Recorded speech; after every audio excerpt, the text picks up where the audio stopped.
ગુજરાત રાજ્યના મુખ્યમંત્રી ભૂપેન્દ્રભાઈ પટેલ, ભારતીય જનતા પાર્ટી ગુજરાત પ્રદેશ અધ્યક્ષ સી.આર. પાટીલ અને એક સભા સંબોધે છે ત્યારે નાની મોટી ટકોર કરે છે કે આ બાજુ સુરત, આ બાજુ અમદાવાદ વિકાસ બમણો થયો, બહુ જ થયો.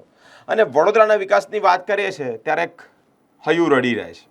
ક્યારેક એવું પણ લાગે છે કે વડોદરાનો વિકાસ જોઈએ એવો નથી થયો. વડોદરા શહેરમાં વીઆઈપી રોડ જે છે તે પોઝ વિસ્તાર ગણવામાં આવે છે.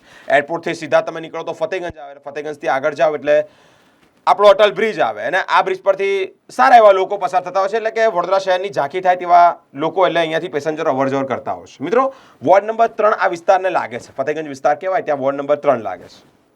સાફ સફાઈની બાબતે મીંડું હોય તેવા દ્રશ્યો સામે આવે છે. વોર્ડ નંબર 3ના અધિકારીઓ પર પ્રશ્નાર્થ ઊભા થાય છે કે કામગીરી કયા પ્રકારની કરવામાં આવે છે. અનેક વાર અધિકારીઓ ટકોર કરે, અનેક વાર ઉપલા નેતાઓ ટકોર કરે, પરંતુ પાણીનું નામ ભૂ થઈ જાય છે. સરવાળે 2-5 દિવસ કોઈક આવવાનું હોય ઉપરથી ત્યારે સાફ સફાઈ એવી કરવામાં આવે છે કે દરરોજ વડોદરા શહેરમાં આ જ પ્રકારે સાફ સફાઈ થતી હોય અને પછી તો પડદો ઢાંકી દેવામાં આવે છે. એટલે કે એ વિસ્તાર એઝ ઇટ ઇઝ થઈ જાય છે. મિત્રો, આ એક મોટો પ્રશ્નાર્થ વોર્ડ નંબર 3ના અધિકારીઓની કામગીરી પર થાય છે. ખરેખર ગુજરાતના મુખ્યમંત્રીએ સાચું જ કહ્યું હતું કે વડોદરાનો વિકાસ અમદાવાદ અને સુરત કરતાં કેમ પાછળ રહી ગયો છે. આ એક પ્રશ્નાર્થ. વિકાસની વાતો થાય, સ્વચ્છ વડોદરા, સુંદર વડોદરાની વાતો થાય, આ મોટી મોટી વાતો થાય છે.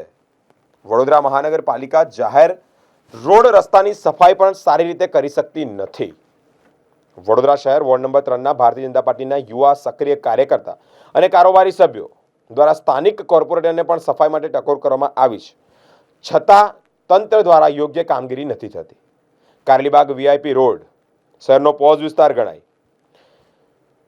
તો વિચાર કરો, આ જ વિસ્તારમાં આવું હોય તો બાકીના વિસ્તારોની પરિસ્થિતિ કેવી થતી હશે. પાલિકા સાફ સફાઈ કરવામાં સદંતર નિષ્ફળ રહ્યું છે તેવી માહિતી સામે આવી રહી છે. ક્યાંક ને ક્યાંક વોર્ડ નંબર 3ના વોર્ડ ઓફિસર, સેનેટરી ઇન્સ્પેક્ટર, તમામ કોર્પોરેટરની કામગીરી પર પણ સવાલો ઊભા થાય છે. ભારતીય જનતા પાર્ટીના સક્રિય કાર્યકર્તાનું જો ન સાંભળવામાં આવતું હોય તો આમ જનતા એટલે કે આમ સામાન્ય માણસ અને નાગરિકો સાથે કેવું વર્તન કરવામાં આવતું હશે. તે લોકોનું સાંભળવાની વાત તો બહુ જ દૂરની, દિલ્હી જેટલી દૂરની લાગી રહી છે. વડોદરાનો વિકાસ કેમ પાછળ રહી ગયો છે આનું એક ઉત્તમ ઉદાહરણ છે.